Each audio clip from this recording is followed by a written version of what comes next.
어차피 전액 변제할 거면 네. 굳이 개인회생을 할 필요가 있을까요? 그런 생각을 왜 하시는 거죠? 뭔가 내 빚이 좀 없어질 것 같고 네. 그런 기대를 가지고 신청하잖아요. 예, 그게 문제예요.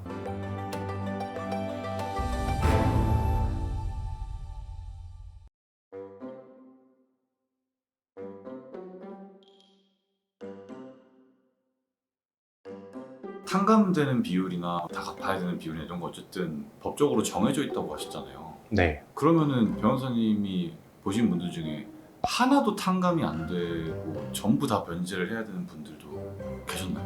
네, 있었습니다. 도박 채무의 경우가 제일 많고요. 코인이나 주식 채무 같은 경우도 많이 있습니다. 그거 외에 좀 어떤 경우들이 좀 변제 100% 변제를 해야 되는 케이스가 되나요? 회생 제도라는 거는 최소 변제율이라는 것만 법으로 정해놨어요. 5천만 원 미만인 경우에는 총 채권액의 5%, 그러니까 5천만 원의 채무가 있는 사람은 250만 원 이상을 변제해야 되는 거고요. 총 변제액이 그 이상인 경우에는 총 채권액의 3% 더하기 100만 원이에요. 그 이상이 예를 들어서 채무가 1억 원이다 그러면 3% 300만 원 더하기 100만 원, 400만 원을 최소한 변제해야 된다라고 법이 정하고 있고 5,100만 원이어도요? 5,100만 원이면 5천만 원 이상이니까 3% 더하기 100만 원. 그렇죠? 네. 그럼 그렇게 되죠. 네. 5,100원은요? 5,100원도 마찬가지입니다. 네. 법적으로 이런 거는 칼같이 끊어지기 때문에 어떤 채권자에 대해서는 변제율을 몇 %로 해라 이런 거는 안 정해져 있어요. 그럼 뭐가 정해져 있냐면은 이 사람이 한 달에 얼마씩 갚도록 해라 이것만 정해져 있어요. 한 달에 얼마씩 갚냐면 가용소득 전액을 갚아라. 가용소득이라는 게 일반적으로는 평균 월 소득에서 최저생계비를 뺀 금액으로 계산이 되거든요. 그렇기 때문에 평균 월 소득이 많은 사람이라면은 매달 갚는 금액이 당연히 커질 수밖에 없고 그 사람 같은 경우에는 36개월 내에 갚는 돈이 채무보다 더 많아질 수도 있어요. 그런 사람은 채무를 다 갚을 때까지 36개월 이내에서 채무 갚는 기간까지만 개인회생을 진행하면 되기 때문에 이런 경우가 대표적으로 전액 변제가 되는 사례가 됩니다. 근데 어차피 전액 변제할 거면 네.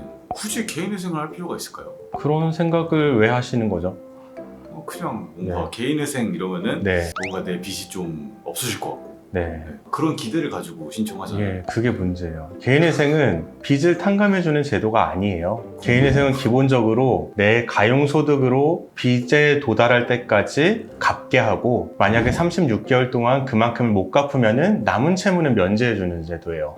묘하게 다르네요. 네, 묘하게 다르죠. 내가 가용소득이 많다면은 면제 안 되는 게 당연해요. 그리고 실제로 이렇게 전액 변제하는 건데 뭐하러 회생해요? 라고 하는 분은 두 가지예요. 한 가지는 개인회생 신청 조건이 안 되는 경우. 애초에 소득이 정말 많아요. 소득이 정말 많아서 이 사람은 그냥 갚으면 되는 사람인데 한번 빚 탕감 받아봐야지 하면서 문의하시는 분들은 전액 변제이기 때문에 안 할래요 라는 사람이고 이 사람들은 재산이 있는 경우도 많기 때문에 신청을 해도 어차피 기각되는 분들이에요. 또 다른 경우는 조금 금융 지식이 부족한 분들인데 개인회생을 하게 되면 최소한 이자는 면제가 되거든요. 그 이자라는 게 상당해요. 제가 한번 계산을 해봤어요. 빚이 5천만 원인 사람이 있어요. 1인 가구고 뭐 일반적이죠. 월 수입이 3천만 원이에요. 그러면 이 사람은 개인회생을 하게 되면은 175만 원씩 갚게 되면은 아까 말한 대로 36개월 동안 갚으면은 6,300만 원을 갚게 되니까 빚 5천만 원을 초과해서 갚게 돼요. 이런 사람 같은 경우에는 29개월 동안 갚으면은 전액 변제를 하고 개인회생을 마치게 됩니다. 그러면 이 사람이 개인회생을 안 하고 매달 175만 원씩 29개월 갚으면은 5천만 원 다 갚는 거 아니냐? 아니에요. 지금 이런 개인회생 의뢰인들 보면은 이자가 고리인 경우가 많은데 평균적으로 한 10% 이자로 5천만 원을 빌리셨다고 치면은 이분이 29개월 동안 원리금 균등 상황, 그러니까 매월 원금과 이자를 갚아가더라도 이자만 649만 원이 발생을 하세요. 그 649만 원이 결코 작은 돈이 아니고 이거를 매월로 나눠서 내면은 20만 원 이상 더 내게 되시거든요. 그런 부분까지 고려한다면은 개인회생을 할 수 있다면 안 할 이유가 없죠. 근데 뭔가 사람들이 좀 귀찮게 생각할 수도 있으니까 네. 고작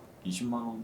매달 20만 원. 매달 20만 원? 네. 어쨌든 변호사님이 네. 알아서 다 해주시니까 네. 그러면 그 사람은 또 어떤 대안이 있느냐? 아까 첫 번째 말한 분 같은 경우는 소득이 많으니까 어차피 개인회생 못해요. 그러니까 뭐 워크아웃으로 갈 수도 있겠죠. 워크아웃 가면 채무 재조정이 되니까요. 그런데 후자로 말씀드린 분 같은 경우에는 워크아웃으로 간다고 그러면 이 금액이 깎일 거냐? 많은 경우 깎이지 않고요. 만약에 이 사람이 삼각채권으로 만들어서 깎이려면은 몇 년이라는 기간을 추심을 피해서 숨어 사셔야 돼요. 그러고 나면은 워크아웃에 갔을 때 좀 깎일 수가 있는데 그런 심리적 고통까지 감수하고 나는 내 사회생활에 몇 년을 포기하고 돈을 더 줄여볼래. 이러신 분이면 한 달에 20만 원이 얼마나 큰 돈인 줄 알겠죠. 내가 깎는 것만 생각하면 저는 그래요. 예. 그리고 그런 것도 있을 것 같아요. 어쨌든 추심을 좀 피하고, 그러니까 금지 명령 내리니까 그렇죠. 그것도 크지 않을까요? 우리가 법적 보호를 받는다고 하는데 일단 개인회생 절차에 들어가서 금지 명령을 받으면은 채권자로부터 독촉이 금지되는 효과가 있고요. 또 많이들 말하는 게 채무 통합 효과도 있다고 해요. 내가 채권자들이 여러 명 있으면은 채권자마다 어떤 은행은 1일에 돈 내고 어떤 카드사는 5일에 돈 내고 이러니까